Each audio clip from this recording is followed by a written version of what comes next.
Assalamualaikum warahmatullahi ta'ala wabarakatuh. Alhamdulillahi rabbil alamin. Wassalatu wassalamu ala asrafil anbiya'i wal mursalin. Wa ala alihi wa sahbihi ajma'in. Alhamdulillah. Sama-sama kita memanjat kesyukuran kepada Allah Subhanahu wa ta'ala kerana limpah kurnianya. Sama-sama kita berada dalam majlis yang sangat diredainya dan juga sangat-sangat disukai oleh para malaikat. Jadi perbincangan kita pada petang ini insya-Allah itu daripada buku yang disusun oleh Syekh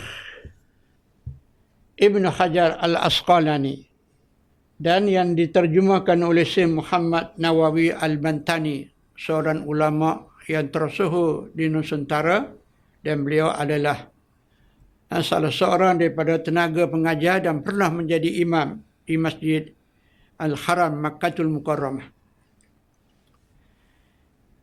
Beliau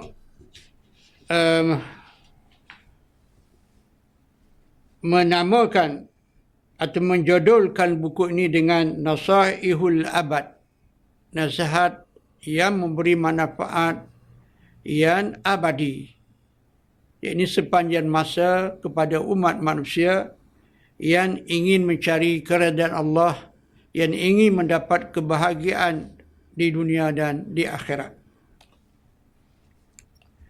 Apabila kita membincang tentang hikmah, di dalam Al-Quran terdapat beberapa ayat Allah Subhanahu wa taala menggunakan perkataan al-hikmah. Seperti dalam surah Al-Baqarah ayat 129.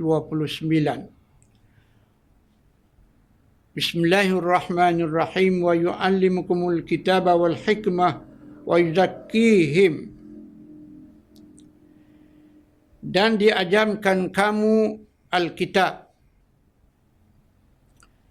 dan hikmah dan menyucikan mereka. Maksud ayat ini Allah Subhanahu wa taala mengajar nabi-nabi, khususnya Nabi Muhammad sallallahu alaihi wasallam dan orang-orang yang dikehendakinya ialah Alkitab. Alkitab ialah wahyu Allah Subhanahu wa taala kepada rasul-rasul, khususnya wahyu Al-Quran kepada Nabi Muhammad sallallahu alaihi wasallam.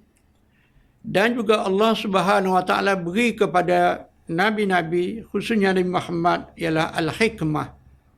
Hikmah memberi pengertian, memahami wahyu yang Allah wahyukan, kemudian mempraktikkan atau mengamalkannya.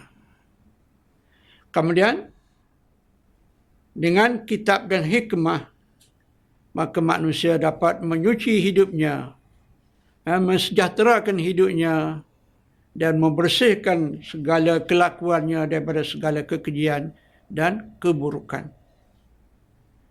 Itulah dua perkara yang Allah Subhanahu wa taala mengajar kepada nabinya. Itu al-wahyu dan juga al-hikmah, yakni hadis-hadis Nabi yang bersifat kata-kata Nabi, yang bersifat perbuatan Nabi dan ikrar Nabi. Semuanya itu adalah makna hikmah. Jadi apabila dikembalikan kepada manusia yang lain daripada Nabi itu umatnya, dia juga menepati sebagaimana firman Allah dalam ayat yang lebih umum. Wa man yu'til hikmata faqad utiya khairan katsira.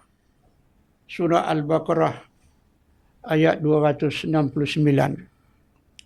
Sesiapa yang Allah beri kebijaksanaan, ini sesiapa yang Allah beri hikmah, kebijaksanaan, kepahaman yang dalam, kepahaman yang mendalam, dan juga mengamalkan ilmu yang dia pahami secara mendalam, dan dia juga dapat mengetahui di sebalik itu rahsia-rahsia, hikmat-hikmat. Kalalah pada pandangan ulama tasawuf mengatakan kesempurnaan yang Allah kurniakan kepada orang yang mengamalkan ilmunya, iaitu merasai kemanisan dalam beribadah, juga diberikan sifat-sifat keimanan, seperti sifat cinta kepada Allah, cinta kepada Rasul, dan juga cinta kepada sesama saudaranya.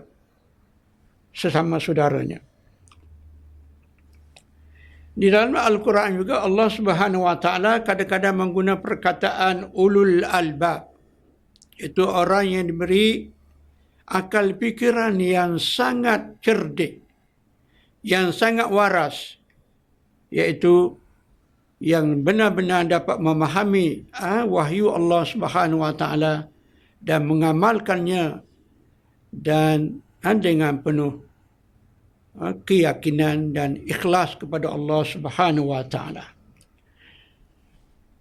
Apabila kita lihat kepada hadis-hadis Nabi yang menjelaskan perkataan al-hikmah, jadi kadang-kadang Nabi menggunakan perkataan al-kayyis, itu orang yang cerdik, orang yang bijak.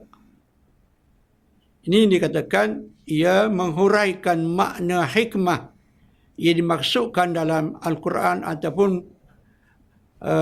ia menjadikan maqasid matlamat kepada Al-Quran, iaitu nak menjelaskan kepada manusia sebagaimana yang Nabi sebut, al-kayyisu min ummati man dana nafsahu wa umila lima ba'dal maut. Hadis sahih. Orang yang bijak di kalangan umat aku, itu orang yang tahu meletak dirinya. Ini apa matlamat hidupnya, apa tugas-tugas dia di dunia ini. Iaitu wa umila lima ba'daud, itu orang yang bekerja, orang yang beramal untuk persiapan menghadapi hidup selepas mati. Itulah dikatakan kehidupan yang sebenar, itulah yang dikatakan kebahagiaan yang sebenar, itulah yang dikatakan nilai hidup yang dikatakan yang sangat bernilai dan berharga di dunia, ialah amalan yang kita kerjakan sebanyak mungkin dengan ikhlas dan akan mendapat ganjaran yang besar di hari akhirat dan tergolong daripada golongan orang-orang yang mendapat kebahagiaan, iaitu masuk surga. Ibn Abbas, itu Abdullah bin Abbas, seorang sahabat Nabi SAW dan juga sepupu kepada baginda SAW, yang dikatakan masih muda, usianya masih muda. Pernah Nabi mendakap dia, jadi memegang dia dan mendakapnya. Lalu Nabi menyapu dadanya serta berkata, Allahumma allamhul hikmah. Maksudnya, ya Allah, ajarlah dia, iaitu Abdullah bin Abbas, al-hikmah. Hikmah yang memberi makna kebijaksanaan yang sangat tinggi, yang sangat mendalam, juga memberi makna kepahaman yang sangat mendalam. Di antara hikmah yang Allah kurnia kepada Ibn Abbas ialah memahami Al-Quran. Disebut ilmu ta'wil atau ilmu tafsir ataupun ta'birul, ataupun dikatakan juga maksudnya makna memahami ayat-ayat Allah Subhanahu Wa Taala. Juga perkataan hikmah disebut dalam hadis Nabi faqih, yang selalu kita dengar ucapan-ucapan penceramah ataupun guru-guru yang memulakan kuliah mereka dengan membaca hadis ini. Itu hadis man yuridillahu bihi khaira yufaqihu fid din. Sesiapa yang Allah kehendaki ia kebaikan, maka Allah akan beri dia kepahaman yang mendalam tentang agama. Maksudnya dia berilmu, dia memahami agama dan dia mengamalkan ilmunya, ilmu yang dia pahami atau yang dia dapati. Jadi oleh sebab itu, hikmah ia merupakan suatu kurniaan Allah yang sangat tinggi kepada hamba dia. Dan ulama telah pernah orang panggil membahagikan kurniaan Allah kepada seseorang hamba itu 3 perkara. Itu dikatakan rahmat Allah yang sangat besar, kelebihan Allah yang sangat besar bagi seseorang apabila Allah bagi dia 3 perkara. Pertama, iman. Ini keyakinan yang benar di dalam hati seseorang hamba. Yang kedua, dia memahami syariat Allah Subhanahu wa taala ataupun jalan-jalan untuk dia lalui untuk menuju kebahagiaan ataupun kesejahteraan ataupun matlamat yang terakhir untuk mendapat kerajaan Allah Subhanahu wa taala. Maka yang terakhirnya ialah hikmah. Hikmah maksudnya iman dan ilmu yang dia fahami daripada Al-Quran dan hadis Nabi atau syariat Allah Subhanahu wa taala, dia melaksanakannya. Dia menunaikan ilmu itu dalam kehidupan dia, ia memberi kelebihan-kelebihan yang sangat besar, kebaikan-kebaikan yang sangat besar pada diri seorang masyarakat dan negara dan ummah. Jadi untuk memulakan apa yang dimulakan oleh penulis itu Syekh Muhammad Nawawi Al-Bantani atau Al-Bantani, dia memulakan dengan hadis yang pertama. Itu qala Rasulullah sallallahu alaihi wasallam ahabbul ibad ila Allah taala anfa'un nas. Hamba yang paling dicintai Allah Subhanahu wa taala adalah manusia yang paling bermanfaat. Sebagaimana yang telah kita mengetahui, agama itu dibahagi kepada 2 hak. Pertama, hak Allah Subhanahu wa taala yang perlu disempurnakan. Yang kedua, hak sesama hamba atau sesama manusia juga perlu disempurnakan. Maka sempurnalah agama seseorang. Jadi Tuan Syekh memulakan perbincangan hikmah yang pertama ialah seseorang yang paling disukai oleh Allah ialah orang yang paling banyak memberi kebaikan atau membuat kebaikan kepada sesama manusia.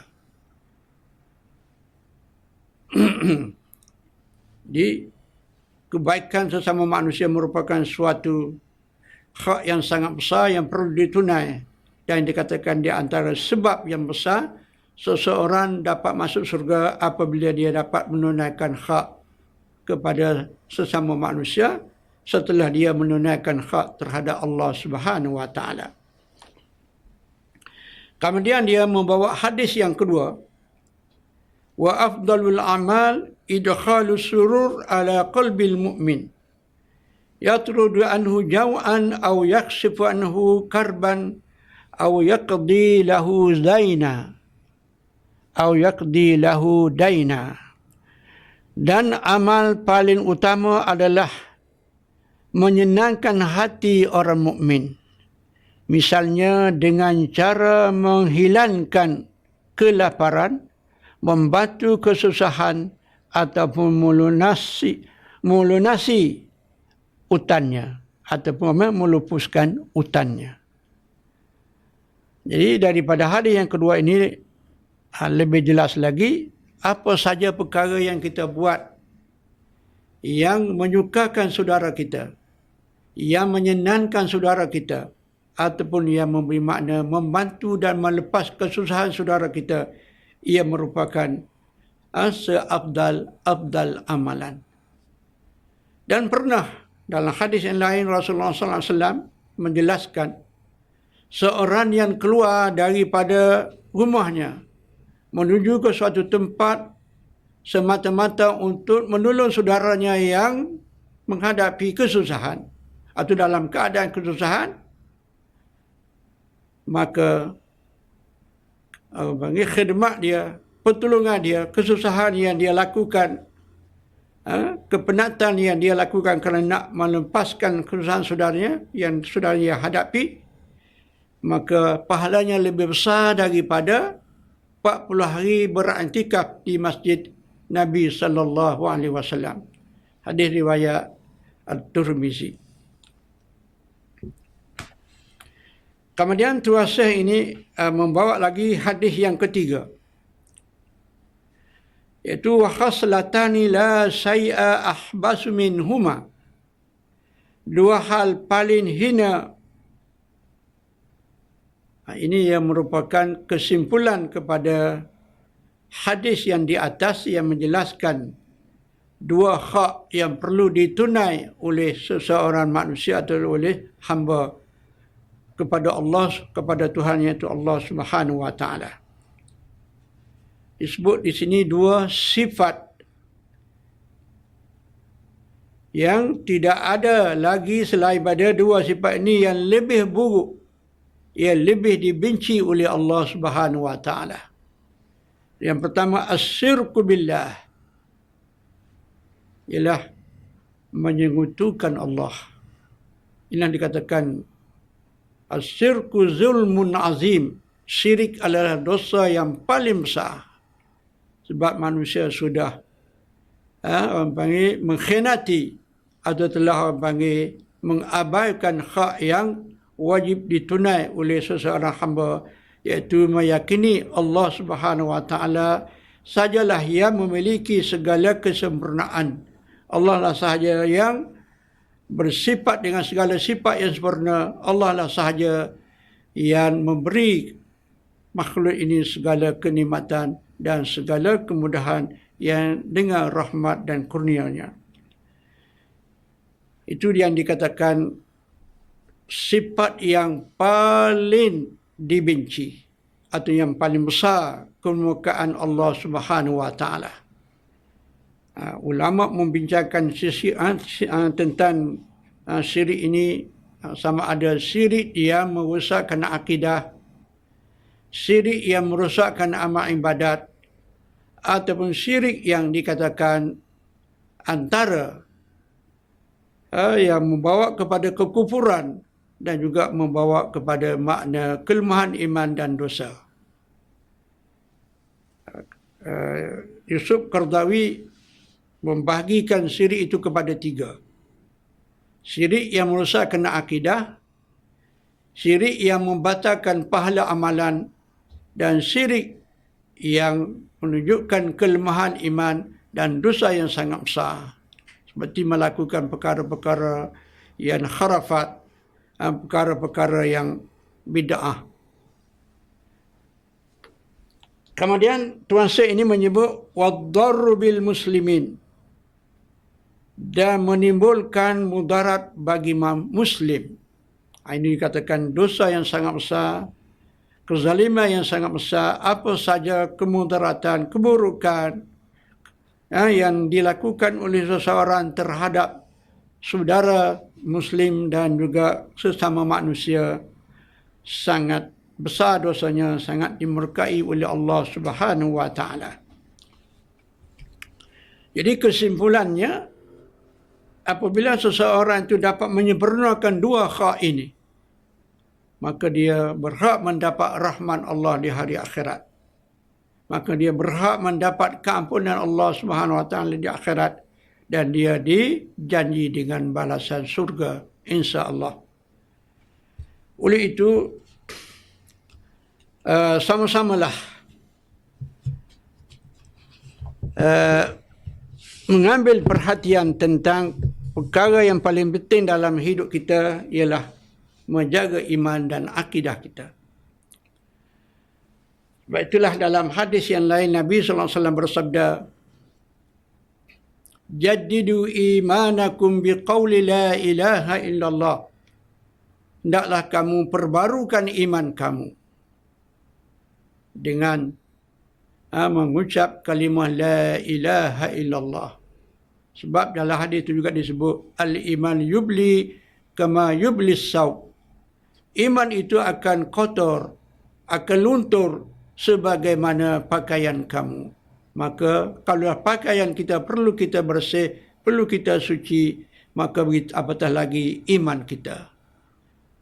Dalam perbincangan yang lain, insya-Allah kita akan membincang tentang sebab-sebab yang boleh menyebabkan seseorang itu lemah imannya ataupun panggil rusak imannya. Kemudian dalam hadis yang seterusnya, Tuan Syekh membawa satu lagi hadis, man asbaha la yanwi zulma ala ahadin ghufira lahu ma jana. Barang siapa berada pada pagi hari tanpa niat menzalimi seorang, tanpa niat menzalimi seorang pun, dosanya diampuni.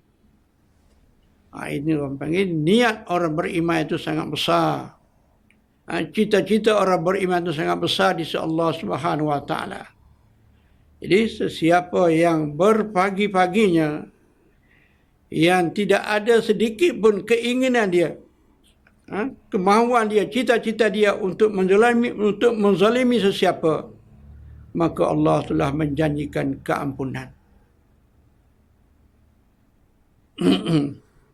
Dan ini dikuatkan dalam hadis yang lain.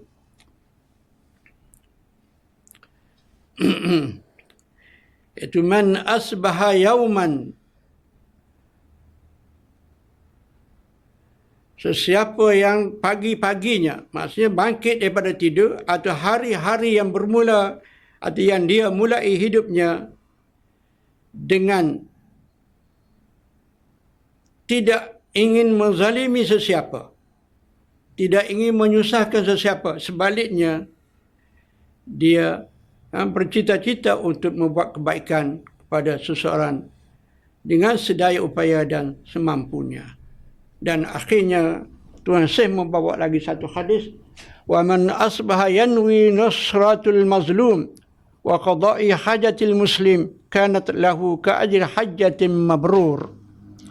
Barang siapa berada pada pagi hari dengan niat menolong orang teraniaya dan memenuhi keperluan muslim, ia mendapat pahala seperti pahala haji mabrur. InsyaAllah keberkatan dan kelebihan yang Allah janjikan kepada seseorang yang sentiasa membuat kebaikan dan seseorang yang sentiasa menjaga diri daripada melakukan kezaliman ataupun keburukan kepada sesama manusia. Assalamualaikum warahmatullahi taala wabarakatuh.